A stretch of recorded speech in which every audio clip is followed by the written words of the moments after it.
Welcome to Dimensions Report number 13 by Benjamin Wall. The report first defines what makes deed value special, to then show the 5 processes to manage value in this dimension. Deed value enables customers to master their daily activities by being able to adjust what the firm gives them to the requirements of the various situations in their daily life. The interiors of Chrysler and Renault cars are extremely valuable to adjust to different missions in transporting people and objects.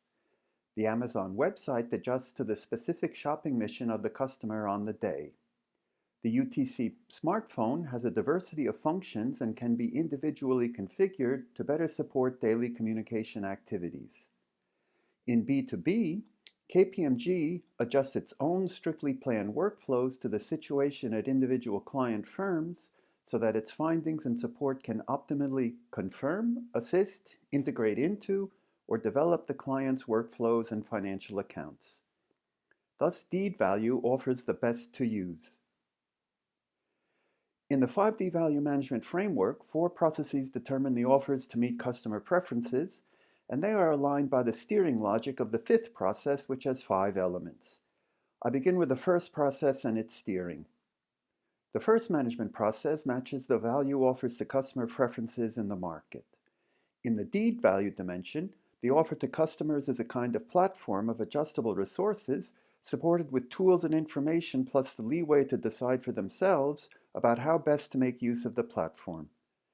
The offers are designed to attract the input from customers that they act like a service technician to adjust the platform to their own situations.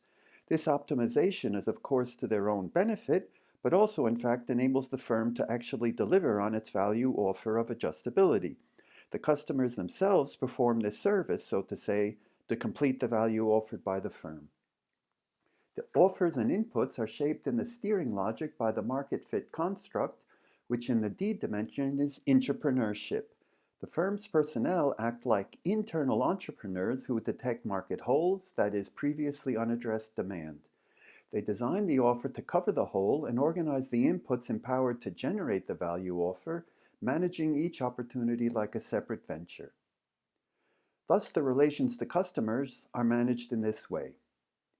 Moving to the second management process, customer offers take place within an overall market profile and positioning, which in deed value involves what customers do, that is, how they operate in new behaviors in new situations. Technological advances are used to address these individual situational needs. In the third management process, the internal operations produce the value. Personnel and business partners apply their individual skills and judgment gained via experience in roles which can be assigned and reassigned in an agile manner. Communities of practice share learnings to further develop skills and judgment. These 2 processes are shaped in the steering logic to be efficient and effective. Effective customer solutions are developed by stimulating networks of specialists from different functions, freshly formed to cross-fertilize ideas so as to generate novel solutions in market categories which hadn't existed before. Efficiency is gained by producing the solutions in stable operational networks of specialists in each function who are well practiced in their production activities. Thus, the market profile and the relations to employees and business partners are managed in this way. Turning to the 4th management process, the business model ensures that the firm as an institution remains viable by generating a positive return for investors. In the deed dimension, the firm manages the activities to hit the bullseye in specific ventures, to recognize a precise and concrete business prospect, and mobilize the organization to target an exact value offer. The entire organization is attuned to plan in an agile manner the assignment and reassignment of resources in order to pursue the prospects which hold the most potential to grow sales in the long term.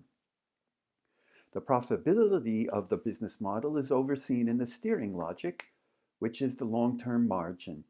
The novel market categories developed by the firm give it a first-mover status, and as a quasi-monopolist, it generates high margins. Developing new market categories can nevertheless take some time, and thus the planning horizon needs to be long-term. Thus, the relations to investors are managed in this way. In the steering logic, the fourth element, the management construct, internally aligns the first three elements in the steering logic and thereby forms the organizational framework for internal synergies at the strategic level.